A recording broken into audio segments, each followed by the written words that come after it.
ನಮಸ್ಕಾರ ರೈತ ಬಾಂಧವರ ಗ್ರೇಪ್ ಮಾಸ್ಟರ್ ಯೂಟ್ಯೂಬ್ ಚಾನಲ್ಗೆ ಆತ್ಮೀಯ ಸ್ವಾಗತ.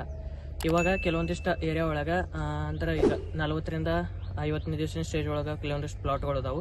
ಈ ಹಂತದೊಳಗೆ ತಂಡಿ ಜಾಸ್ತಿ ಆಗಿರುವ ಕಾರಣದಿಂದ ಕಾಳು ಸೈಜಿಂಗ್ ಕಮ್ಮಿ ಆಗತೈತಿ. ಈ ಹಂತದೊಳಗೆ ನೀವು ಪ್ಲಾಟದ ವ್ಯವಸ್ಥಾಪನೆ ಯಾವ ರೀತಿ ಮಾಡ್ಬೇಕು ಅನ್ನೋದ್ರ ಬಗ್ಗೆ ನಾವು ಈ ವಿಡಿಯೋದಾಗ ತಿಳಿದುಕೊಳ್ಳೋಣ. ಈಗ ನಾವು ಇಲ್ಲಿ ಮಂಡ್ರೂಪ್ ಏರಿಯಾ ಒಳಗೆ ಬಂದಿದ್ದೀವಿ. ಇಲ್ಲಿ ಈಗ ಪ್ಲಾಟ್ ಆಲ್ಮೋಸ್ಟ್ ಸೆಟ್ಟಿಂಗ್ ಆಗಿ ಕಾಳು ಸೈಜಿಂಗ್ ಹಂತದೊಳಗೆ ಐತಿ. ಈ ಹಂತದೊಳಗಿದ್ದಾಗ ನೀವು ಈ ಹಂತದ ಸ್ಟೇಜ್ ಒಳಗಿದ್ದಾಗ ನೀವೇನು ಮಾಡ್ರಿ, ನೀರು 200 litre, GA 20 ppm plus catalyser 400ರಿಂದ 500 ಮಿಲಿ, ಮತ್ತೆ ಇದ್ರ ಜೊತೆ ನೀವು ದವನಿದ ಯಾವ್ದಾದ್ರು ಕಿರಾರಿ ಅಥವಾ ರಿವರ್ಸ್ ಹಾಕೊಂಡ ಒಂದು ಸಿಂಪರಣೆ ಮಾಡ್ಕೋಬಹುದು. ಇದರಿಂದ ಏನಾಗ್ತೈತಿ, ನಿಮ್ಗೆ ಕಾಳು ಸೈಜ್ ಉತ್ತಮವಾಗಕ್ಕೆ ಅನುಕೂಲ ಆಗ್ತೈತಿ ಮತ್ತು ಗೊನೆಯ ಏನ್ ಲೆಂತ್ ಐತ್ಲ ಹೆಚ್ಚಾಗ ಕೂಡ ಅನುಕೂಲ ಆಗ್ತೈತಿ. ಇದಾದ ನಂತರ ನೀವೇನ್ ಮಾಡ್ರಿ, ಆಲ್ಮೋಸ್ಟ್ ಒಂದು 5 ದಿನ ಅಥವಾ 6 ದಿನ ಬಿಟ್ಟು ಮತ್ತೊಂದು ಸಿಂಪರಣೆ ಮಾಡ್ಕೋಬಹುದು.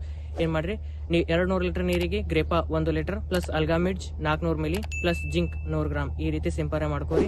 ಈ ಸಿಂಪರಣೆಯಿಂದ ಕೂಡ ನಿಮಗ ಕಾಳು ಸೈಜ್ ಆಗಕ್ಕೆ ಅನುಕೂಲ ಆಗ್ತೈತಿ ಮತ್ತು ವಜನ ಮತ್ತು ಲಸ್ಟರ್ ಎಲ್ಲ ಒಳ್ಳೇದಾಗಿ ಬರ್ತೈತಿ. ಇದನ್ನ ಸಿಂಪರಣೆ ಏನ್ ಮಾಡ್ರಿ, ನೀವು ಆಲ್ಮೋಸ್ಟ್ ಕಲರ್ ಬರಾಕ 80ರಿಂದ 90 ದಿವಸ ಸ್ಟೇಜ್ ಒಳಗೂ ಸಿಂಪರಣೆ ಮಾಡ್ಕೋಬಹುದು. ಅದಾದ ನಂತರ ಮತ್ತೆ ವಜನ ಮತ್ತು ಗಟ್ಟಿ ಆಗಕ್ಕಂದ್ರ ಗರ್ ಏನಂತಾರಲ್ಲ ಇದು ಬರಾಕ್ ಕೂಡ ನೀವು ಇದನ್ನ 2ರಿಂದ 3 ಸಿಂಪರಣೆ ಮಾಡ್ಕೋಬಹುದು. ಗ್ರೇಪ ಮತ್ತು ಅಲ್ಗಾಮಿಡ್ಜದ ಈ ಸಿಂಪರಣೆ ನೀವು ಕಂಟಿನ್ಯೂ ಆಗಿ ಮಾಡ್ರಿ, ಉತ್ತಮವಾದ ರಿಸಲ್ಟ್ ಐತಿ. ಇದಾದ ನಂತರ ನೀವು ಮತ್ತೆ ಏನ್ ಮಾಡ್ಬೋದು, 13-045 ಪ್ಲಸ್ ಮ್ಯಾಗ್ನೀಷ್ ಅಲ್ಗಾಮಿಡ್ಜ್ ಈ ಸಿಂಪರಣೆ ಕೂಡ ಮಾಡ್ಕೋಬಹುದು. 200 ಲೀಟರ್ ನೀರಿಗೆ ಏನ್ ಮಾಡ್ರಿ, 13-045 500 ಗ್ರಾಮ್ ಪ್ಲಸ್ ಅಲ್ಗಾಮಿಡ್ಜ್ 500 ಮಿಲಿ ಈ ರೀತಿ ಸಿಂಪರಣೆ ಮಾಡ್ಕೋರಿ.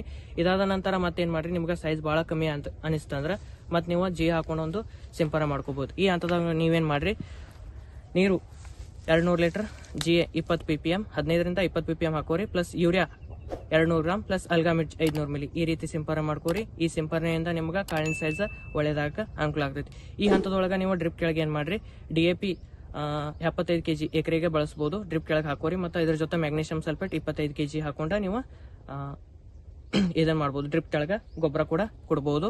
ಇದಾದ ನಂತರ ನೀವು ಸ್ವಲ್ಪ ಜಾಸ್ತಿಯಾಗಿ ಡ್ರಿಪ್ ಮುಖಾಂತರ ನೈಟ್ರೋಜನ್ ಯುಕ್ತ ಗೊಬ್ಬರಗಳನ್ನ ಜಾಸ್ತಿಯಾಗಿ ಬಳಕೆ ಮಾಡ್ರಿ ನೀರು ಇಳಿಯುವ ಹಂತದವರೆಗೂ. ಅಂದ್ರೆ ಕ್ಯಾಲ್ಸಿಯಂ ನೈಟ್ರೇಟ್ ಪ್ಲಸ್ 13-045 ಅಥವಾ ನೀವು DAP ಕೂಡ ಯೂಸ್ ಮಾಡ್ಬೋದು, ಅಥವಾ 24 ಅಷ್ಟೇ ಒಂದು 6ರಿಂದ 8 kg ತನಕ ಯೂಸ್ ಮಾಡ್ಬೋದು. ಇಲ್ಲ ಬಾರಾಕ್ಸೈಡ್ ಕೂಡ ನೀವು ಬಳಸಬಹುದು. ಈ ನೈಟ್ರೋಜನ್ ಯುಕ್ತ ಗೊಬ್ಬರಗಳನ್ನು ಬಳಸೋದ್ರಿಂದ ಏನಾಗ್ತೈತಿ, ನಿಮಗೆ ಸ್ವಲ್ಪ ಸೈಜ್ ಸಿಗಾಕ ಅನುಕೂಲ ಆಗ್ತೈತಿ. ಈ ರೀತಿ ವ್ಯವಸ್ಥಾಪನೆ ಮಾಡ್ಕೊಂಡು ಹೋಗ್ರಿ. ಮತ್ತೆ ಡ್ರಿಪ್ ಮುಖಾಂತರ ಮತ್ತೇನ್ ಕೊಡ್ರಪ್ಪ ಅಂತಂದ್ರೆ ಅಲ್ಟ್ರಾ ಸ್ಪೀಡ್ 2 ಲೀಟರ್ ಎಕರೆಗೆ ನೀವು ಡ್ರಿಪ್ ಮುಖಾಂತರ ನೀಡಬಹುದು. ಈ ರೀತಿ ವ್ಯವಸ್ಥಾಪನೆ ಮಾಡ್ಕೊಂಡು ಹೋಗ್ರಿ. ವಿಡಿಯೋ ಇಷ್ಟವಾದಲ್ಲಿ ಲೈಕ್ ಮಾಡಿ, ಶೇರ್ ಮಾಡ್ರಿ ಮತ್ತು ಕಾಮೆಂಟ್ ಮಾಡ್ರಿ. ಮತ್ತೆ ಮುಂದಿನ ವಿಡಿಯೋದಾಗ ಭೇಟಿಯಾಗೋಣ. ನಮಸ್ಕಾರ.